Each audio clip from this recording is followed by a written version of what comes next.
Today on the Just Be the Church podcast, we plan on talking about a question on salvation, and then we don't. So here we go.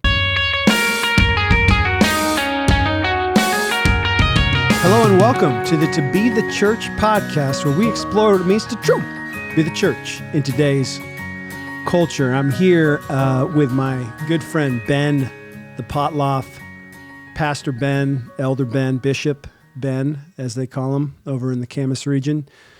Andrew here as well. Ty is on a little bit of a vacation today.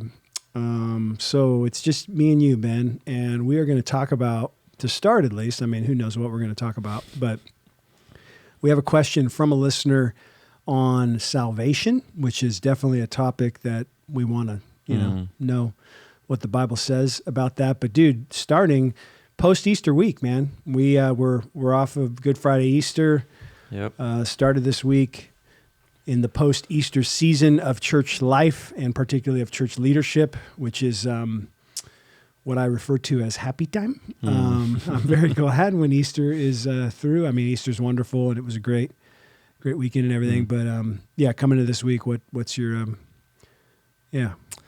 I'm wondering why I scheduled myself to preach the following Sunday of Easter. Kind of regretting that, just because I'm tired. But Easter was great, dude. Everything went super smoothly. We had Monday, Friday, or Thursday, Good Friday, Easter egg hunt on Saturday, gatherings on Sunday.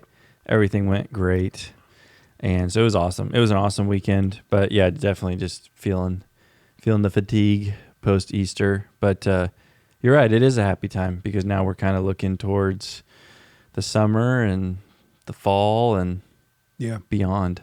So, yeah, exactly, dude. Bed Bath & Beyond. Yeah. And I think the R.I.P. Yeah, truly. There was a Bed Bath & Beyond like a few blocks from here, and they like ripped face off the building. No longer. I look at it, I'm like, what are they putting there, man? It's over on Mill Plain. Mm-hmm. I'm like, yeah, the whole, it's like, it looks like a bomb exploded. Like it looks like something out of a movie, you know? Bed Bath & Be Gone. More like that. Exactly. So, the preaching this week after Easter, dude, I was on a run this week and working through my text for Sunday. I'm also preaching Sunday, 1 Samuel 26. Are you back in Genesis? Mm-hmm. Yeah, nice. So you're like in Genesis 4? Mm-hmm. Oh, dude. Cain and Abel. Cain and Abel, the week after Easter. Yeah. Do you want to act it out? Which one do you want to be? That's a tough one. Just kidding. Abel's blood Cries out. Cries out from the ground. So, yeah, I'd probably take Abel in that. Yeah. So, anyway, sorry. There's only one other role, though. So, do you still want to do that? Not a joking matter. Stop joking about these things. Too soon. Sheesh. It's been 5,000 years. Or has it? Has it been longer? Who knows? Let's not get into that. So, and I was thinking about it, dude, and just like on the run and thinking through my text and all that kind of stuff. And it's like, man, I don't know. You think about the Easter Sunday and Good Friday and working into that weekend, and you're always, and I mean, particularly in early years, this is the way the thought came to mind. So maybe we'll just riff on this a little bit, and maybe we'll just leave that salvation question for later, depending on how long this goes. Ain't nobody got time for that. Yeah. So I would say 10 years into like weekly pulpit ministry, for me personally, I like wanted to preach my best sermon on Easter Sunday. Like I would just like constantly work with the intro, think about every transition, and just like, constant efforting leading into You mean it. like in general or this last No, Sunday? just in general. Just in like general. saying, so 10 years in, so like almost 10 years ago now, after my first decade, and by that point of weekly pulpit ministry, I was like, I would have been here probably about 5 years by that time, and I would have been preaching my fifth or sixth Easter, and it's like, man, I wanted that Easter, and so I would work on it for like a month. I mean, I'd like chip away at it. I'd know the thing. And then while I'm doing other sermons, I'd always carve out an extra few weeks. And then in the last decade, as time has gone on, like I still, again, Easter Sunday, you're prepping for it. You feel that spiritual warfare, that pressure we talked about last week. And certainly I want to preach a faithful, solid sermon on Easter, right? But as I was running this week, and this is like a day or two after Easter, and I was thinking through, and it was my primary prep day this week for the sermon for this next Sunday. And I thought about just the idea that like 10 years in, I wanted to preach my best sermon on Easter every year. And almost 20 years in now, I want to preach my best sermon the week after Easter. Like not related to like, because a certain number of people are going to come back, but almost just the idea that like, you get up in the pulpit, and not because there's going to be this many visitors coming back or this many people that are going to say, well, I should check out this church or whatever. Not that.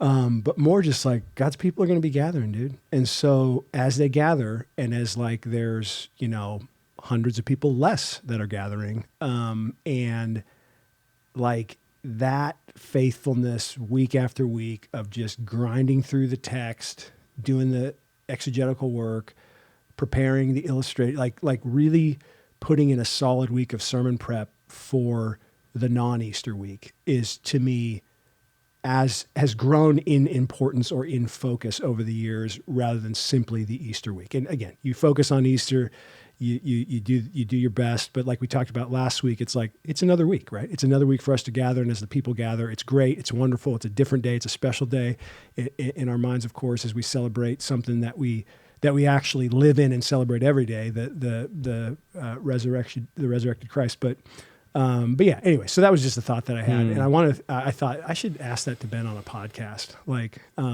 cause how long into, you're 5-6 years into kind of weekly pulpit ministry as a lead guy. And just as you've gone, what like your first Easter that you preached versus your fifth or sixth Easter, like what was different about those? Well, I thought what you were going to say is the first 10 years, I wanted to preach my best. Second 10 years, I just didn't want it to be my worst. I thought that's what you were going to say. That's probably also true. Yeah, no, but don't lay an egg. Yeah. Well, an Easter egg. Easter egg. No pun intended. So yeah, I think I mean, there's a sense like we talked about last time where it's just another Sunday. And I don't think you or I, or most preachers we know, like, it's not really possible to phone in a sermon, right? Like, I'm sure guys have done it, but like, and this isn't to like gloat or anything, but like, I don't feel like I've ever phoned in a sermon. Like, I think you and I feel the weight of every Sunday is really important and significant. And so obviously we have weeks that are crazier than normal schedule wise and maybe less time to put into it. But like, I don't know.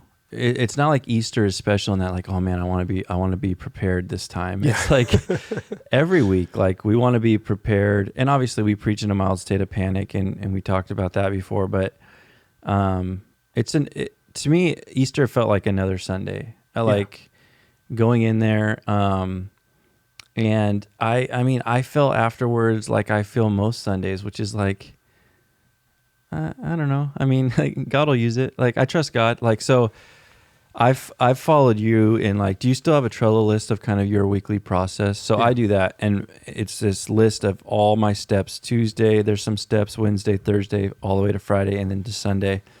And my last card on my Trello list is trust in Christ to build his church. And I click that off because that's after the sermon's preached. The last thing to do is Christ is going to build his church, and it's not dependent upon how that sermon went or how I feel it went or whether I feel like it was a home run or a triple or a bunt, barely get on first base single, like strikeout. Yeah. So again, that's not an excuse to not work hard and be prepared. Cause like I said, we really value those things, but Easter Sunday is just like any other Sunday where we preach the gospel and we trust that God's word and his spirit are going to do the work in people's hearts and lives, whether we can see it or not. And we can go to bed on Sunday night being like, God's in control. He's good. This is his church, and get up the next day and start all over again. So, yeah, I felt like, especially this year, I wasn't overly nervous or anxious just because it was Easter. I felt the same like it does on most Sundays. And part of that's because, and we talked about this last week again, is like Sunday wasn't that much different than a normal Sunday. Yeah. right? We preached, we sang.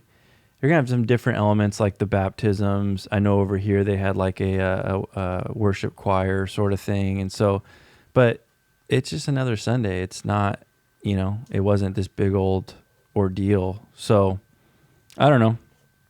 Yeah. I don't know if that answers your question, but I feel okay. Like, I don't feel like, oh man, I got to crush it, on Easter Sunday. 'Cause like you said, it's almost more important to think, okay, the next Sunday, if people come back, like, are they still going to get that faithful gospel preaching? Are they coming back and getting what you won them with, And so, yeah. I think it is possible to phone in a sermon, and I want to talk about that briefly. I don't think we do that. Yeah. But before we get there, like, you look throughout the church world and social media and those kind of things. I was talking to one of the guys on our team who had been on staff at a really large church in a different area of the country for a number of years. And he was just talking about the difference in our approach at NGC on an Easter versus the approach that he took in kind of that like very pragmatic mega church type world, which that's again the world I came out of as well before coming here. And it is a thing where it's like the argument in that world is like everything's different about it because of this many more people who will be in the building. And so you've got to do, and it's like, it's almost like, rather than ecclesiology being the focus in those churches, like marketing is, right? And way more so than ecclesiology. And so, and obviously convictionally we're different than that. Like, and we don't say that, you shouldn't have a social media account at a church and those kind of things. And we do all that, we have that kind of stuff. And I mean, dude, my Instagram's been blowing up with Ben Potloff sermon clips lately. And I'm like, man, this guy is rolling. So, but it's like we talked about recently, what is the goal? Like, what are we winning them to? Yeah. Because if it's like, oh, there's going to be all these extra people, we want to make sure they really hear the gospel, as if they came on any other week, that wouldn't be your goal. Yeah. Like, you're always preaching the gospel. Like, why is it that much different? Or is the goal just to get them to come back the next week? Like, just getting people in the church, that's not necessarily the win. So, yeah. So, no, dude, I think that's good. So phoning in a sermon. Yeah. So it is possible. I've only done it once. But I don't think have I ever told that story on the Be the Church podcast. It was rough, dude. It was bad. And, what do you mean by phoning it in? I mean, so like getting into the pulpit, rather than, and you mentioned one of our favorite phrases, which comes from Dan Doriani, preaching in a mild state of panic. Rather than getting into the pulpit in a mild state of panic, meaning, or a full-on panic attack, meaning like having prepared, having studied, but walking it in humility. The way to phone it in is to go, I've got this, and to walk into the pulpit rather than in humility, in arrogance, rather than having prepared, having threaded together some stuff, but not really having gotten into a text and letting that text get into your soul. You know what I mean? And so I've never told you that story. So you thought just like natural ability, like you're going to make this work. You know enough about the passage just to... I was in seminary. Okay. I was serving at a church in Boston, north of Boston, Massachusetts. And I was in my second year of my MDiv at Gordon Conwell. So I was probably 23 and had just been married. Like Carissa and I had gotten married like 3 or 4 months earlier, right? So this is like late 2004. And the church I was at had just built a new building.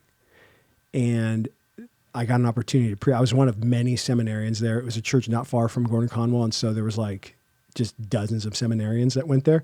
They had a real big kind of mentored ministry program. And you were required at Gordon Conwell to do mentored ministry. So you had to be connected to a local church. One of the pastors kind of overseeing you, checking in with you quarterly or whatever. And that was like a requirement of the degree, right? In all 6 semesters of the MDiv, you had to have mentor ministry credit checked off, right? So, which is cool. I think that's a cool thing for seminaries to do. And so I was in a mentor ministry semester, and we're in this new building, and the lead guy was great, awesome. He was like kind of one of my mentors through that season of life. And he said, he let me preach on a Sunday night. Like that's when like seminarians and associates and stuff would preach on a Sunday night. And it's great church, still great church. In fact, one of the seminarians that was a seminarian with me just took over to become the lead pastor of that church after the lead who we both served under. He was there he's still there, but he's been there like 35, 40 years, and he's kind of semi-retiring, going to a new role on the team. And he just passed it off to a guy that I was in seminary with. That we came up together. So it's pretty cool. So, So I got scheduled to preach a Sunday night. And at this point, I probably had 20 or less reps under my belt preaching wise, youth ministries and college a little bit, stuff like that. But I had probably not preached 25 times in my life. But been up in front of people a lot, did a lot of, leadership theater stuff and everything else in high school and led and stuff in college, FCA, so I'd been in front of people a lot and felt good as a communicator.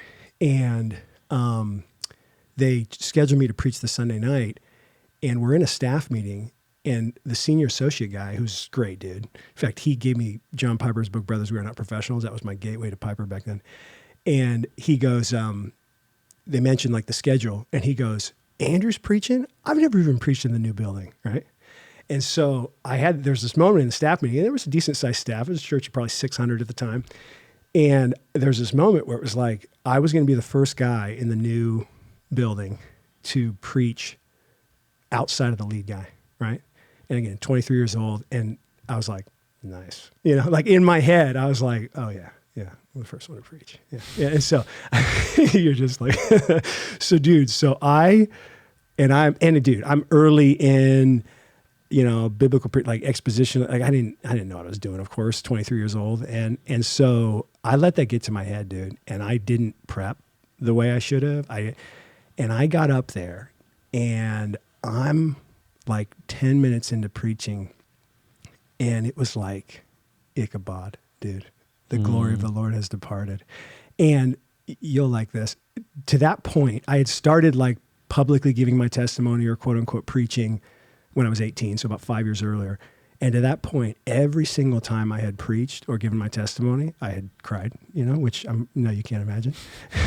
That there were no tears in that sermon, right?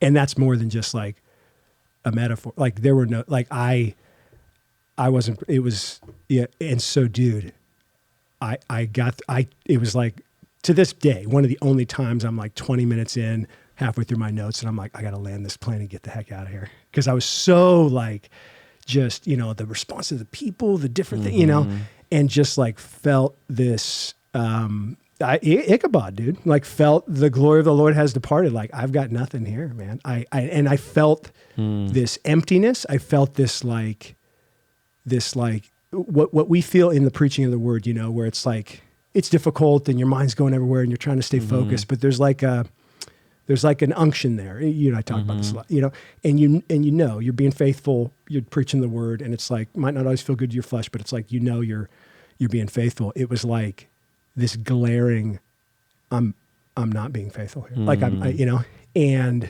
so I landed the plane, went to the front row. They sang the music that, and of course people came up after, good job, whatever else. I just remember that. So we get in the car, we're driving home, and dude, I lose it. Like I'm bawling, right? We get home because it was like this thing of like, I'm in seminary. I did the undergrad in biblical. It's like, what am I going to do with my life? And I just felt this like humbling in the pulpit because I was arrogant going in. And dude, I get home and I remember in our apartment, laying on the floor of the closet in our apartment, and just, I couldn't, my wife's like, are you okay? And I couldn't. So we're like 4 months into marriage. I think she actually called my mom and was like, I don't know what's going on with Andrew, but like Andrew's in the closet. Something's and wrong. He won't come out. And so dude, to this day, 20 years of marriage, it's like, Chris has never like called my mom and been like, is there something wrong with Andrew? But in that moment, I remember her just being like, what is happening with you? You know what I mean? And like, eventually, I got to the point where I kind of talked to her about it or whatever else. And of course my wife's encouraging and those kind of things and whatever else. But yeah, dude. And so I mailed it in, and that's probably a pivotal part of your story though. Dude, you probably needed to be humbled. that's 20 years ago. I've never mailed it in again. Thousands of times. ever. And yeah, that's pivotal. That was foundational. And so that's the one time that I mailed it in, but never again. So anyway. And I'm sure if I thought back over my teaching thus far, like, I'm just saying, since I've been a lead here, the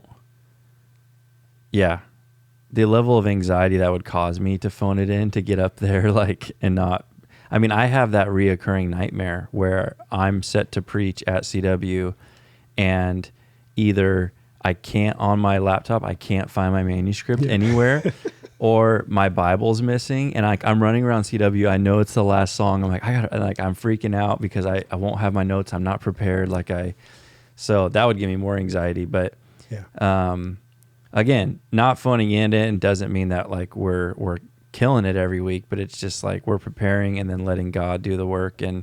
But yeah, I mean, I have stories like that too, man. Like my whole 20s needing to be.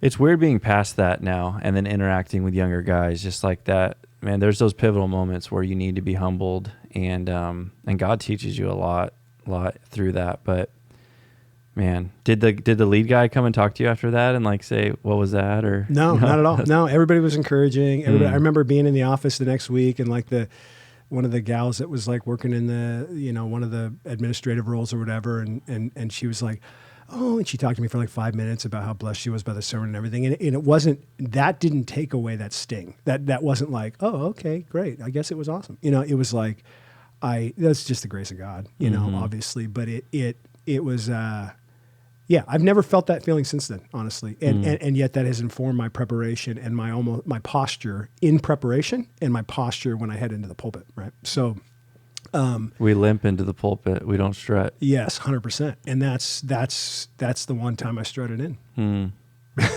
You think about it. Cautionary tale. Yeah. You think about it, it's like you strut in, you don't strut out. No. So that's good. There's a Spurgeon quote where he's like, someone came up to him and told him how great his sermon was, and he said, I know the devil's already told me how great it was since I finished. And he's like, just the caution of don't start believing your own press. Like, don't stay humble, because I mean, it's only in our weakness that he is strong. So yeah, dude. Yeah, it's Let's good. talk about salvation next episode. Let's do that. All right, so there it is. And To Be the Church podcast, thank you. That's a wrap.